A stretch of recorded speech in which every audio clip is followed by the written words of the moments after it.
Alhamdulillahilladzi arsala rasulahu bil huda wa dinil haq liyudhhirahu 'ala ad-dini kullihi wa kafa billahi shahida. Asyhadu an la ilaha illallah wahdahu la syarika lahu wa asyhadu anna sayyidana Muhammadan 'abduhu wa rasuluhu la nabiyya ba'dahu.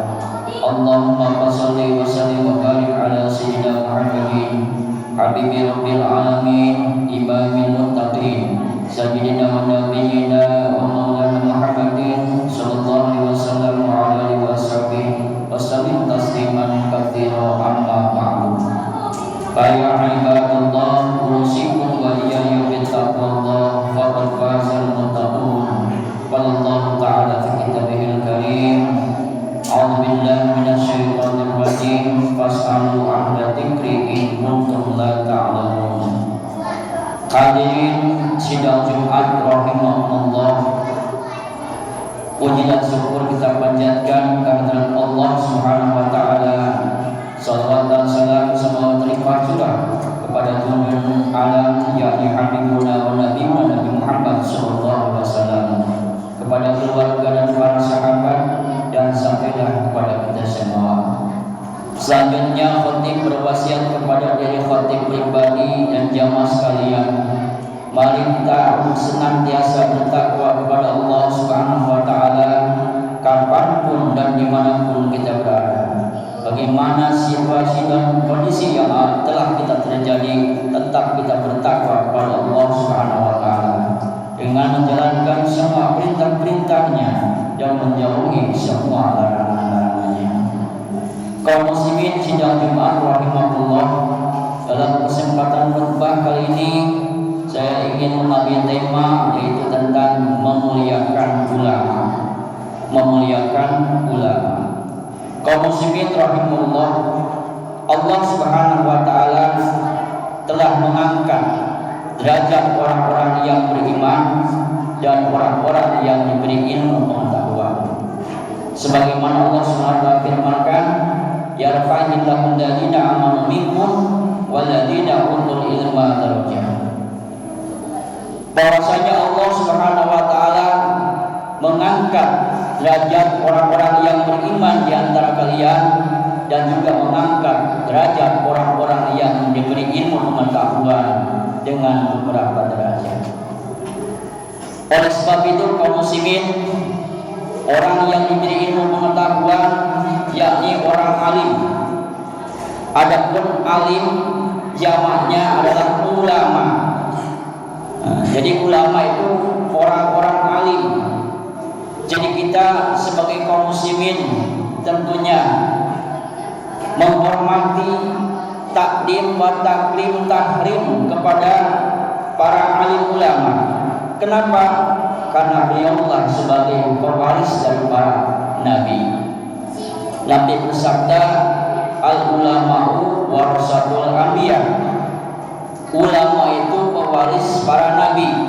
Jadi nabi tidak mewariskan pohon korma, bun korma, tetapi nabi mewariskan ilmu kepada para ulama. Jadi kaum muslimin rahimahullah, disinilah fungsinya ulama. Dalam sebuah hadis dijelaskan bahwasanya tegaknya dunia ini dengan 4 perkara. Qiyamud dunya bi arba'ati khisalin. Salah satunya bil ilmil ulama, dengan ilmunya para ulama. Jadi dunia bisa tegak karena ada ilmunya para ulama. Oleh sebab itu kita hendaknya memuliakan ulama. Sebab kalau kita memuliakan ulama bagaikan memuliakan Nabi. Dan kalau kita memuliakan Nabi bagaikan memuliakan Allah. Dan kalau kita memuliakan Allah, sabda Rasul, kana ma'i fil jannah. Man akrama aliman faqad akramani, wa man akramani faqad akramallah, wa man akramallah kana ma'i fil jannah. Jadi barang siapa memuliakan orang alim bagaikan memuliakanku, sabda Rasul. Dan barang siapa memuliakanku bagaikan memuliakan Allah. Dan barang siapa memuliakan Allah, maka tempat tinggalnya bersamaku nanti di surga. Jadi jangan main-main. Para alim ulama itu memang harus dimuliakan. Kenapa? Karena kita tahu tentang sholat, tentang syariat agama Islam, karena ada alim ulama, ada para ulama yang menyampaikan ilmu kepada kita semua. Justru itu kaum muslimin kita dituntut untuk senantiasa memuliakan ulama dan bertalabul ilm. Sebagaimana Allah jelaskan dalam Al-Quran, fas'alu ahla dzikri in kuntum la ta'lamun. Bertanyalah kamu semua kepada ahli zikr, in kuntum la ta'lamun, apabila kalian tidak mengetahui. Menurut tafsir, yang dimaksud ahli zikr itu adalah ulama, yaitu orang yang diberi ilmu pengetahuan. Kaum muslimin rahimahullah, jadi sekali lagi kita jangan sampai yaqiruna minal ulama, jangan sampai lari daripada ulama. Sebab dalam sebuah hadis yang terdapat dalam kitab Nasrul Ibad dijelaskan, sayyatin jamun yaqiruna minal ulama, nanti bakal datang suatu zaman yang orang-orang itu akan lari daripada ulama, meninggalkan ulama, tidak menghormati ulama, lari, ya, tidak mengindahkan. Padahal nanti Allah akan berikan beberapa cobaan. Di antaranya naudzubillah, cobaannya adalah meninggal dalam keadaan tidak membawa iman. Naudzubillah, subhanallah. Jadi kaum muslimin rahimahullah, pentingnya menghormati ulama, karena inilah sebagai pewaris para nabi. Kita tahu tentang sholat, siapa yang mengajar adalah orang alim. Dan siapa orang alim itu? Tentunya ulama. Siapakah yang kita mendapatkan ilmu, dari manakah kita mendapat ilmu? Kita dapat ilmu dari buku. Siapa yang mengarang? Tentunya orang alim. Siapakah yang mengajarkan kita, yang membacakan kitab? Ulama, tentunya orang alim. Itulah orang-orang yang diberi ilmu pengetahuan. Maka tatkala ulama meninggal, diangkat itu ilmu. Umpamanya orang pandai mengajar tafsir, pandai mengajar kitab Sahih Bukhari dan Muslim, tetapi beliau diangkat atau meninggal, maka ilmunya diangkat oleh Allah. Seandainya tidak ada penerus, maka hilanglah itu yang mengajar kepada kita semua.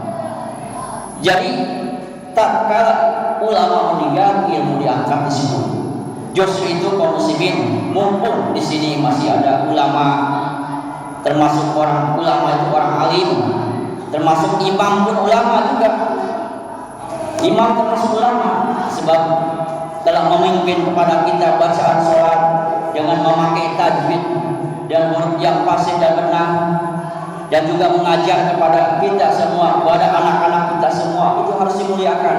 Itu termasuk kategori ulama. Innama yakhshallahu min ibadihi ulama.